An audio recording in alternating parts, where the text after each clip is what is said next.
बिस्मिल्लाहिर्रहमानिर्रहीम। Dear students, 9th class की physics में चैप्टर नंबर 3 का आज लेसन नंबर 9 है। आज का हमारा टॉपिक है डायनामिक्स। ये चैप्टर का नाम है। डायनामिक्स क्या होता है? ये ब्रांच ऑफ फिजिक्स है, ब्रांच ऑफ मैकेनिक्स है, जिसमें हम किसी भी चीज़ की मोशन के बारे में स्टडी करते हैं और साथ उसकी मोशन की वजह को भी स्टडी किया जाता है। इसे डायनामिक्स कहते हैं।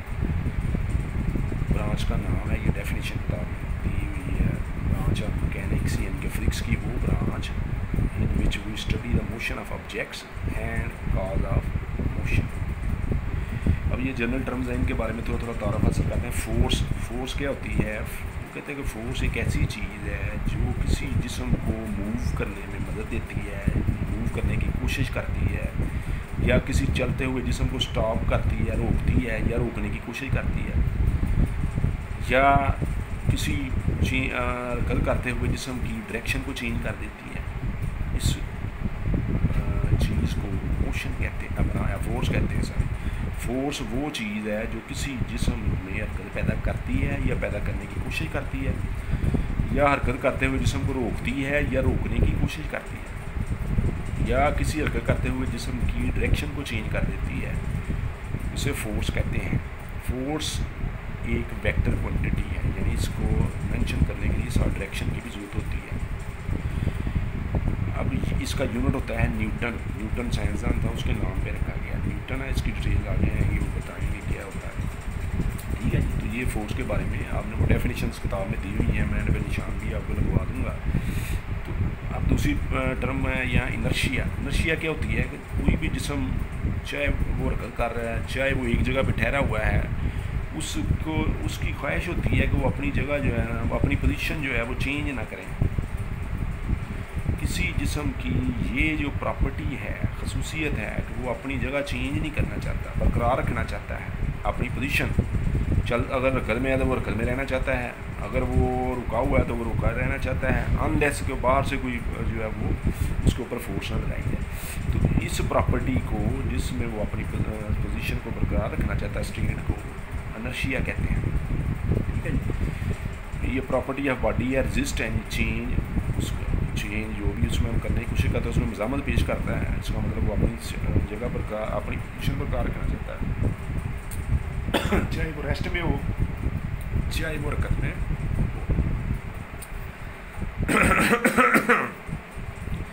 अब ये देखिए, एक गिलास है, एक्सपेरिमेंट आप करें तो उसके ऊपर एक कार्डबोर्ड आपने रखा हुआ है, खाली गिलास का कार्डबोर्ड रखा। कार्डबोर्ड के ऊपर एक कॉइन है, सिक्का है।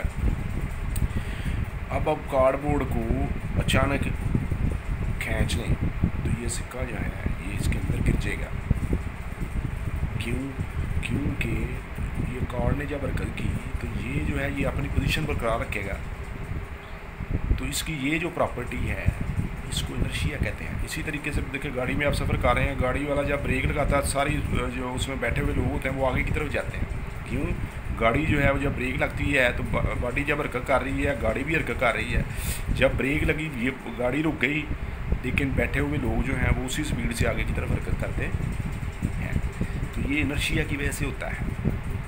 यानी उनकी ये प्रॉपर्टी है जिस्म की कि वो अपनी पोजीशन बरकरार रखना चाह रही है। अगर हरकत में से हरकत में रहना चाहती है, अगर वो रुकी हुई है तो वो रुकी हुई रहना चाहती है। मोमेंटम क्या है जी? मोमेंटम क्वांटिटी ऑफ मोशन है due to its mass and velocity. किसी जिस्म में मैस एंड वेलोसिटी की वजह से ये फार्मूला है इसका, P = m/v। m और v को जब मल्टीप्लाई करें तो ये मोमेंटम के बराबर होता है। तो ये क्वांटिटी ऑफ मोशन है जो मैस और वेलोसिटी की वजह से होती है। इसका यूनिट क्या होगा? m kg में आएगा, v जो है मीटर पर सेकंड में आएगा, तो इसका यूनिट बनेगा kg मीटर पर सेकंड। तो ये मोमेंटम है। फर्स्ट लॉ ऑफ मोशन क्या है? न्यूटन ने 3 लॉ जो है वो आपके सिलेबस में पेश की हैं। First law of motion, second law of motion, third law of motion. First law of motion के बारे में देखते हैं। कहता है कि कोई जिस्म अगर किसी, मसलन ये किताब है मेज़ के ऊपर पड़ी हुई है तो ऊपर ही पड़ी रहेगी जब तक आप पकड़ कर इसको आगे पीछे ना करें, तो ये ऐसे पड़ी रहेगी। इसी तरीके से ये जो बॉल ज़मीन पे रोल कर रहा है, ये नीचे घास है, फर्ज की है, फ्रिक्शन है, तो ये मूव करता करता एक जगह पर रुक जाता है, क्योंकि ये फ्रिक्शन की फोर्स जो है वो उसको रोक रही है। ठीक है जी। अगर ये फ्रिक्शन ना हो तो ये मूव भी करता रहे, जब तक फ्रिक्शन नहीं है, कोई फोर्स इसके ऊपर अमल नहीं कर रही। नेट फोर्स, अगर किसी इसका वेट नीचे की तरफ है, रिएक्शन ऊपर की तरफ है, रिएक्शन वेट इसके ऊपर नेट फोर्स जो है वो अमल नहीं कर रही, ये अपनी जगह पे रहेगा। ठीक है जी। अगर अमल कर रही होगी, मसलन ये रेजिस्टेंस इस तरफ अमल कर रही है, मोशन इस तरफ थी, तो वो इसको रोक देगी। तो फर्स्ट लॉ ऑफ मोशन में न्यूटन ने ये बात बताई कि बॉडी जो है वो अपनी हरकत जो कर रही होती है, मोशन को बरकरार रखना चाहती है। अगर वो रेस्ट में है तो रेस्ट में रहना चाहती है, यानी इनर्शिया की प्रॉपर्टी को बरकरार रखना चाहती है, अनलेस के प्रोवाइडेड बशर्ते के कोई नेट फोर्स उस पर अमल ना करे। नेट फोर्स जिस्म पर अमल, नेट फोर्स क्या होती है, ये देखिए ये एक जिस्म है, इसके ऊपर ये फोर्सेज अमल कर रही हैं। अब 1 2 3 4 फोर्सेज अमल कर रही हैं, इनका रिजल्टेंट क्या है? रिजल्टेंट फोर्स फर्ज किया वो एक है, ये है रिजल्टेंट फोर्स, तो इसको नेट फोर्स कहते हैं। मुख्तलिफ फोर्सेज जो अमल कर रही होती हैं उनका जो नेट रिजल्ट है, रिजल्ट क्या निकल रहा है, फोर्स इधर भी लग रही है, अब देखें ना ये 2 फोर्सेज अमल कर रही हैं, इधर भी दोनों एक दूसरे को कैंसिल कर रही हैं, नेट फोर्स कोई भी नहीं है, रिजल्ट कुछ भी नहीं है, तो रिजल्टेंट फोर्स को नेट फोर्स कहते हैं। ठीक है जी। तो इसके अंदर जो एग्जांपल्स आप पेश करेंगे किताब में दी गई हैं। A book lying on the table, किताब के ऊपर जैसे मैंने ये बताया, और ball rolled on a rough ground, ये 2 एग्जांपल्स आप इसमें कोड करेंगे। ये सारा सवाल आपने करना है। First law of motion, momentum वाले सवाल में इसकी डेफिनेशन, फार्मूला, यूनिट, इनर्शिया में डेफिनेशन, और ये एक्सपेरिमेंट है नीचे कार्डबोर्ड वाला, उस तरह फोर्स की डेफिनेशन बतानी है। सिर्फ इतना काम आपने करना है, आज के लिए इतना ही काफ़ी है।